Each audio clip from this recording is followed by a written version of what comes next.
ایسا علم آپ نے لوگوں کو دیا، اللہ کے اتنے نزدیک کیا آپ نے، اس کے لیے آپ نبی کریم صلی اللہ علیہ وسلم کو رحمت العالمین کہا جاتا ہے۔ کیا کہا جاتا ہے؟ رحمت العالمین، سارے عالم پر رحمت برسانے والی ذات ہے آپ کی، سارے عالم پر۔ سارے عالم پر کا مطلب یہ ہو گیا کہ جتنے بھی مخلوق ہیں، چرندے، درندے، پرندے، انسی، حیوان، ہر چیز پر رحم عطا کرنے والی ذات نبی کریم صلی اللہ علیہ وسلم کی ہے۔ آپ نے سب کو اپنا حق اور اس کا علم اس تک پہنچایا اللہ کے طرف سے، اللہ کی رضا سے۔ اسی طرح سے کچھ درویش جو ہے بھٹک رہے تھے، اپنے آپ کو فنا، کسی چیز کا ٹھکانہ نہیں، نہ کپڑے کا، نہ نہانے کا، نہ کھانے کا، کسی نہ پریوار کا پیار ہے، نہ کسی کا رحم، مطلب اللہ کے سوا کسی کا رحم ان پر نہیں ہے۔ بس لوگ آئے، ان سے اپنا مطلب نکال لے اور وہ اپنی جگہ پر ویسے ہی رہے۔ اس طرح سے معاملہ چل رہا تھا۔ تو نبی کریم صلی اللہ علیہ وسلم کے دائرے میں وہ آئے، نبی کریم صلی اللہ علیہ وسلم کا قول جب ان تک پہنچا، آپ کا علم ان تک پہنچا، تو وہ بہت متاثر ہوئے۔ کون؟ درویش لوگ بہت متاثر ہوئے کہ واقعی آخری زماں ہے، آخری نبی ہے، اور جو ہے یہ علم، نبی کا علم ایسا ہے کہ آپ نے جنات و شیطان کی خوراک تک مقرر کی، الحمدللہ۔ تو باقی انسان کی تو بات ہی کہیں، کیا کہیں۔ تو اس طرح سے یہ علم جب درویشوں تک پہنچا تو درویش جو ہے نبی کریم صلی اللہ علیہ وسلم کی بارگاہ رسالت میں حاضر ہوئے اور آپ پر جان نثار ہوئے اور آپ کے علم کو حاصل کیا۔ تو آپ کے علم میں یہ تھا کہ آپ دنیا میں رہو، اللہ یہ چاہتا ہے کہ آپ دنیا میں رہو، دنیا کی نعمتوں سے فائز رہو، دنیا کی اللہ کی نعمتوں کی، اللہ کی نعمتوں سے آپ خلاف جاؤ گے تو بھی اللہ ناراض ہوگا نا۔ جس طرح سے موم بتی جو ہے، روشنی ہوتی ہے موم بتی کی، تو روشنی تو سب کو دیتی ہے، اب وہ روشنی اس کو خود کو نہیں ملتی، اس کے تلے اندھیرا ہوتا ہے نا، اس کے تلے اندھیرا ہوتا ہے۔ اسی طرح کی دنیا کی جو نعمتیں ہیں اللہ نے جو اپنے بندوں کے لیے اپنے نبی کے ذریعے سے، اپنے نبی کے حوالے سے، اپنے نبی کے صدقے سے اپنے بندوں کے لیے دیا، نبی کریم صلی اللہ علیہ وسلم کے صدقے سے اپنے بندوں کے لیے ساری کائنات کی نعمتیں بنایا، اور اس سے درویش محروم تھے۔ تو یہاں بھی اللہ کی ناراضگی ظاہر ہوتی ہے نا۔ تو نبی کریم صلی اللہ علیہ وسلم کا یہ علم ان تک پہنچا اور وہ آپ کے علم سے متاثر ہوئے، آپ کے روحانی جو تعلقات ہے اس سے متاثر ہوئے، اور واقعی نبی کریم صلی اللہ علیہ وسلم کی بات سارے زمانے میں یا سارے کائنات میں، پوری زمین، 7 زمین نیچے 7 آسمان اوپر، یا جتنے بھی جو ہم جانتے ہیں جو نہیں جانتے، وہاں تک آپ نظر دوڑا لے تو نبی کریم صلی اللہ علیہ وسلم جیسا کوئی ہو ہی نہیں سکتا، کوئی ہو ہی نہیں سکتا، آپ جیسا کوئی ہوا ہے نہ کوئی ہو سکتا ہے۔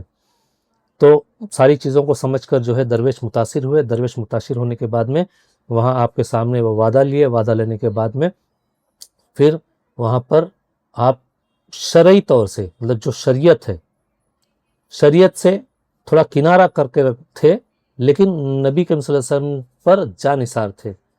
تو وہاں پر کہا گیا کہ اہل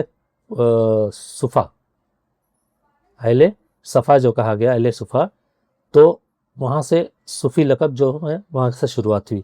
وہی درویش یہاں آئے آپ کی زیارت کے لیے، دیدار کے لیے، رات دن وہاں آپ کے دربار کے سامنے، آپ کے خانقاہ کے سامنے بیٹھے رہتے، اور آپ کے صرف تمنا یہی ہوتی کہ نبی کریم صلی اللہ علیہ وسلم کی زیارت ہو جائے۔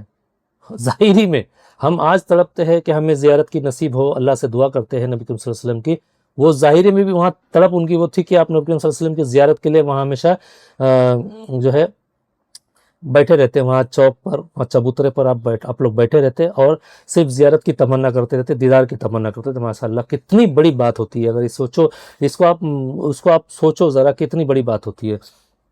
اچھا، وہ شرعی طور سے کیوں وہاں پر نہیں تھے، اس کی بھی وجہ ہے، کیونکہ جہاں شریعت کا معیار تھا وہ دنیا داری سے تھا، اپنے حالات کو کیسے زندگی جیا جائے، اس طرح کے معاملے تھے۔ تو وہاں پر کچھ سیاستی باتیں بھی آتی تھی، کچھ سلطنتی باتیں بھی آتی تھی۔ تو جو ہے، جو درویش ہے، اہل صفا، جو صوفیزم کو قبول کیے، نبی کریم صلی اللہ علیہ وسلم کی ایک تعلیم صوفیزم ہے، اس کو قبول کیے، تو جو صوفیزم ہے وہ ان کو سلطنت سے کوئی لینا دینا نہیں ہے، ان کو، صوفیوں کو سلطنت سے کوئی لینا دینا نہیں ہے۔ وہ کوئی اس طرح کا یہ نہیں چاہتے کہ بس شہرت، دولت اور یا سیاست، اس طرح ان سے دور تھے۔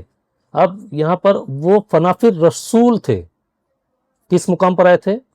پہلے فنافر وجود تھے، فنا فی اللہ تھے تو وہ فنا فی رسول کے مقام پر آ گئے تھے. تو فنا فی رسول کے مقام پر آ گئے جب تو اس میں وہ اس میں شامل ہو گئے نا, وہ فنا فی رسول میں آ گئے, اپنے رسول نبی کریم صلی اللہ علیہ وسلم کی پر فدا ہو گئے, اور آپ کی زیارت کے لیے ہمیشہ وہاں وہ اپنا بیٹھے رہتے تھے کہ کسی طرح سے زیارت ہو جائے, کسی طرح سے دیدار ہو جائے آقا کا, اس طرح سے بیٹھے رہتے. تو انہیں اب یہ سیاست سے اور شہرت سے کیا لینے دینا, کیا لینے دینا, اس طرح سے معاملہ تھا.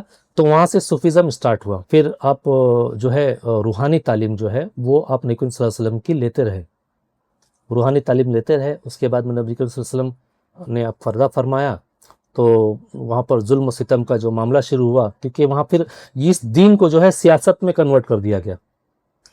جو دین اسلام نبی کریم صلی اللہ علیہ وسلم نے روحانیت اللہ سے ملانے کا جو معاملہ تھا کہ ایک بندہ اللہ سے ڈائریکٹ روبرو ہو جائے, ایسے نبی کریم صلی اللہ علیہ وسلم کا روحانیت کی تعلیم تھی, روحانی باتیں تھی. تو وہ آپ نبی صلی اللہ علیہ وسلم کے پردہ ہونے کے بعد میں وہ کنورٹ ہو گیا, بدل گیا وہ معاملہ. وہ بدلا ایسے کہ وہاں روحانیت پر کوئی غور نہیں کیا اور صرف سیاست پر لوگوں نے دھیان دیا. تو دین اسلام مطلب ایک مذہب کو پوری طرح سے سیاست میں کنورٹ کر دیا گیا. وہاں پر خلافتیں ظاہر ہوئی. تو خلافت کا مطلب یہ ہو گیا کہ قومی بادشاہ ہو گیا. اب یہاں قوم بھی ہے اور قومی بادشاہ بھی ہے, اس طرح سے معاملہ ہوا. تو اس سے جو ہے صوفی جو ہے وہ اپنا کنارہ کیے, اور جہاں ظلم ستم اور تلواروں کی باتیں ہو رہی تھی, تلواروں کی آوازیں چل رہی تھی, ایک دوسرے کے مخالفت میں لوگ کھڑے تھے کہ بھائی فلانا خلیفہ ہو, فلانا خلیفہ ہو. تو اس طرح سے جو ہے جو وہاں پر جو زیادہ طاقتور تھے یا زیادہ نامی تھے تو ان کے اپنے اپنے الگ پیروکار تھے, تو الگ الگ ان کی اپنی ٹیم تھی, اپنی کمپنی تھی.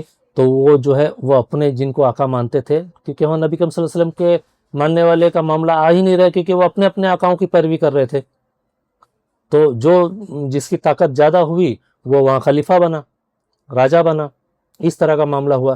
تو یہ سارا معاملہ دیکھ کر جو ہے سارے صوفی جو ہے وہاں سر جو ہے رخصت مطلب وہاں سے جو ہے الگ الگ جگہ پر وہ دیش چھوڑے کسی اور دیش میں چلے گئے, کہیں اور کہیں اور کوئی, اس طرح سے مختلف جگہ پہنچ گئے. مختلف جگہ پہنچنے کے بعد میں وہ ہے. لیکن ہاں یہ ہے کہ نبی صلی اللہ علیہ وسلم کا عشق, آپ کے آل کا عشق جو ہے وہ لوگوں تک وہ پہنچاتے رہے, آپ کی روحانیت کی تعلیم اور آپ کا روحانیت فیض لوگوں تک پہنچاتے رہے دنیا میں رہ کر.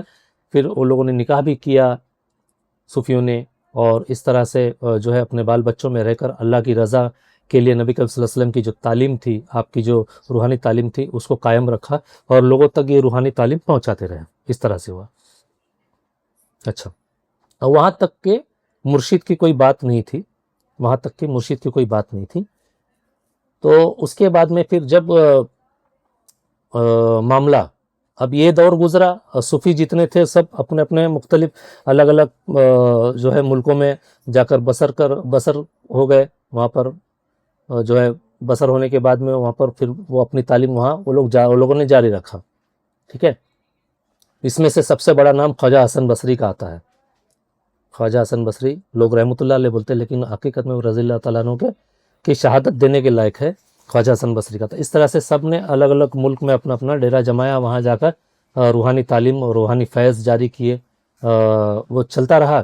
پھر یہاں پر اتنے واقعات گزرے کہ خلافت راشدہ ہوئی, پھر خلافت بادشاہیت ہوئی, پھر کربلا ہوا. کربلا کے بعد میں جب سرکار آقا زین العابدین کو آزادی ملی, یہ منوسوں سے آزادی ملی, تو ماں زینب اور آقا زین العابدین جب آپ خطبات دینے لگے جگہ جگہ. خطبات کیسے ہوتے تھے, کیونکہ یہ لوگ اپنی مسجدیں نہیں دیے تھے آپ کو خطبات کے لیے, نہ کوئی سہولیت دیے تھے, کیونکہ یہ جیت گیا تو عمر یہ آ گیا, اس کا جو چیلا تھا شاگرد تھا وہ آ گیا, پھر وہ سلطنت چلانے لگا, پھر اس کے خاندان سلطنت چلانے لگے. تو کہیں نہ کہیں اس طرح سے آل رسول پر ظلم قائم رہا. تو پھر آپ جو جیسے آج کارنر میٹنگ ہوتی ہے کہ بھائی مختلف جگہ, آج دیکھو مبلغ ایک ایک جگہ کھڑے ہو کر دس دیتے ہیں نا لوگوں کو, اس طرح سے آقا زین العابدین اور ماں زینب یہ دونوں نے ذمہ لیا, اور ایک ایک جگہ پر جیسے کہیں مقام ملا کہیں وہیں کھڑے ہو گئے اور وہیں پر لوگوں کو درس دینا شروع کیا. کیا درس دیتے تھے؟ یہی روحانیت کا درس دیتے تھے. حقیقت نبی صلی اللہ علیہ وسلم کی پہچان کراتے تھے کہ لوگوں نے پہچانا نہیں تھا. اگر پہچان لیتے تو وہ سلطنت کے پیچھے نہیں بھاگتے, وہ اپنے سلطنتی آقاؤں کے پیچھے نہیں بھاگتے. تو کہیں نہ کہیں لوگوں کا ایمان ڈگمگایا تھا,